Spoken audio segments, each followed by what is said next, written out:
One day in early May, Ted and I made an expedition to the Chatega, a still, dark, deep stream that loiters silently through the woods not far from my cabin.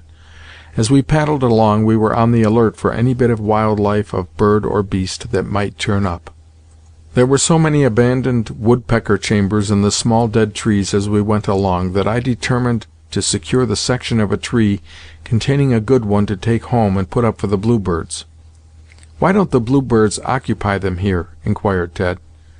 "Oh," I replied, "bluebirds do not come so far into the woods as this. They prefer nesting places in the open, and near human habitations." After carefully scrutinizing several of the trees, we at last saw one that seemed to fill the bill. It was a small dead tree trunk 7 or 8 inches in diameter that leaned out over the water and from which the top had been broken. The whole, round and firm, was 10 or 12 feet above us. After considerable effort, I succeeded in breaking the stub off near the ground, and brought it down into the boat. "Just the thing," I said. "Surely the bluebirds will prefer this to an artificial box." But lo and behold, it already had bluebirds in it! We had not heard a sound or seen a feather till the trunk was in our hands, when on peering into the cavity we discovered 2 young bluebirds about half grown. This was a predicament, indeed. Well, the only thing we could do was to stand the tree trunk up again as well as we could, and as near as we could to where it had stood before. This was no easy thing, but after a time we had it fairly well replaced, one end standing in the mud of the shallow water and the other resting against a tree.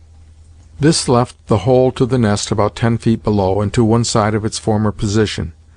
Just then we heard the voice of one of the parent birds, and we quickly paddled to the other side of the stream, 50 feet away, to watch her proceedings, saying to each other, "Too bad, too bad." The mother bird had a large beetle in her beak. She alighted upon a limb a few feet above the former site of her nest, looked down upon us, uttered a note or two, and then dropped down confidently to the point in the vacant air where the entrance to her nest had been but a few minutes before. Here she hovered on the wing a second or two, looking for something that was not there, and then returned to the perch she had just left, apparently not a little disturbed. She hammered the beetle rather excitedly upon the limb a few times, as if it were in some way at fault, then dropped down to try for her nest again. Only vacant air there. She hovers and hovers, her blue wings flickering in the checkered light. Surely that precious hole must be there. But no, again she is baffled, and again she returns to her perch, and mauls the poor beetle till it must be reduced to a pulp. Then she makes a third attempt, then a fourth, and a fifth, and a sixth, till she becomes very much excited. "What could have happened? Am I dreaming? Has that beetle hoodooed me?" she seems to say, and in her dismay she lets the bug drop, and looks bewilderingly about her. Then she flies away through the woods, calling. "Going for her mate," I said to Ted. "She is in deep trouble, and she wants sympathy and help." In a few minutes we heard her mate answer, and presently the 2 birds came hurrying to the spot, both with loaded beaks. They perched upon the familiar limb above the site of the nest, and the mate seemed to say, "My dear, what has happened to you? I can find that nest." And he dived down, and brought up in the empty air just as the mother had done. How he winnowed it with his eager wings! How he seemed to bear on to that blank space! His mate sat regarding him intently, confident, I think, that he would find the clue. But he did not. Baffled and excited, he returned to the perch beside her. Then she tried again. Then he rushed down once more. Then they both assaulted the place, but it would not give up its secret. They talked, they encouraged each other, and they kept up the search, now one, now the other, now both together. Sometimes they dropped down to within a few feet of the entrance to the nest, and we thought they would surely find it.